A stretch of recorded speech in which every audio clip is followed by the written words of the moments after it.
Vijayawada KP Nagar లో స్వచ్ఛతా he సేవ కార్యక్రమంలో మంత్రి నారాయణ పాల్గొన్నారు. హాజరైన మున్సిపల్ శాఖ ముఖ్య కార్యదర్శి సురేష్ కుమార్ ఐఏఎస్, స్వచ్ఛంద్ర corporation chairman Pattabhiram, MD Anil Kumar Reddy, MEPMA MD Tej Bharat, VMC commissioner Dhyanachandra, స్థానిక కార్పొరేటర్లు స్వచ్ఛతపై అవగాహన ర్యాలీలో భాగంగా ఎలక్ట్రిక్ బైక్ నడిపారు మంత్రి నారాయణ.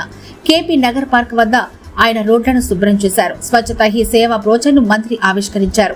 ఈ సందర్భంగా మంత్రి నారాయణ మాట్లాడారు. స్వచ్ఛతా హీ సేవ ద్వారా గాంధీ జయంతి వరకు స్వచ్ఛతపై ప్రజల భాగస్వామ్యంతో అనేక కార్యక్రమాలు చేపట్టామని, పరిశుభ్రమైన ఆరోగ్యకరమైన వాతావరణం ఉండాలనేదే కేంద్ర రాష్ట్ర ప్రభుత్వాల లక్ష్యమని తెలిపారు. స్వచ్ఛంద్ర సాధనకు ప్రజల భాగస్వామ్యం తప్పనిసరని తెలిపారు. ఇప్పటి వరకు 83 లక్షల టన్నుల చెత్తను పూర్తిగా తొలగించామని తెలిపారు.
అటు స్వచ్ఛాంధ్ర కార్పొరేషన్ చైర్మన్ గారు, మున్సిపల్ శాఖ ప్రిన్సిపల్ సెక్రటరీ గారు, స్వచ్ఛాంధ్ర ఎండీ గారు, మరియు ఎండీ మెప్మా, మరియు ఈ యొక్క మున్సిపల్ కార్పొరేషన్ ధ్యానచంద్ మరియు పుర ప్రముఖుల యొక్క ఆధ్వర్యంలో ఈ కార్యక్రమం యాక్చువల్గా స్టార్ట్ చేయడం జరిగింది.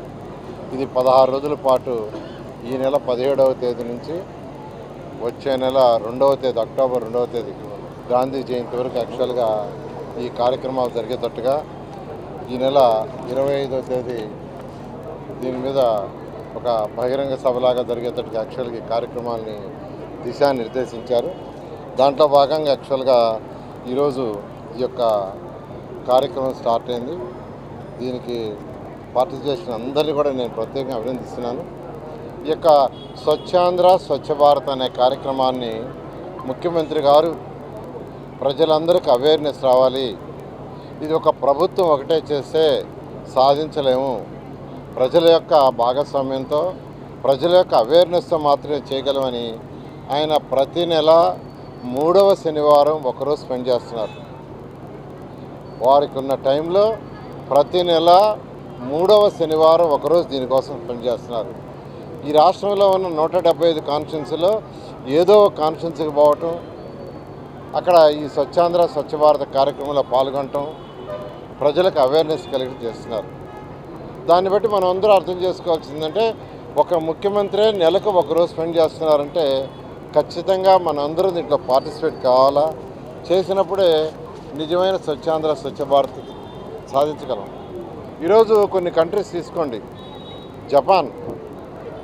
జపాన్లో ఎక్కడ ఒక చిన్న కాగితం కూడా చూడలేరు. వాళ్ళు యాక్చువల్గా ఏదన్నా ప్లాస్టిక్ కానీ ఏదైనా తినేసినవి కానీ కాగితాలు ప్లాస్టిక్స్ ఉంటే కారు దిగి ఇంట్లో పోయేటప్పుడు వాడు కోట్లు వేసుకొని తీసుకుపోయి డస్ట్బిన్లు వేస్తారు. సింగపూర్లో ఎక్కడ ఒక చిన్న కాగితం కూడా చూడలేరు. కారణం ఏంటంటే ప్రజల్లో అవేర్నెస్ వచ్చింది. వాళ్ళ ప్రజల్లో అవేర్నెస్, ఎందుకంటే ఇది ప్రజల యొక్క భాగస్వామ్యంతో ప్రజల యొక్క అవేర్నెస్తోనే నిజమైన స్వచ్ఛాంధ్ర స్వచ్ఛ భారత్ సాధించగలమని దాంతో అందుకనే మన ప్రధానమంత్రి కానీ మన ముఖ్యమంత్రి కానీ దీనికి హై ప్రయారిటీ ఇస్తున్నారు.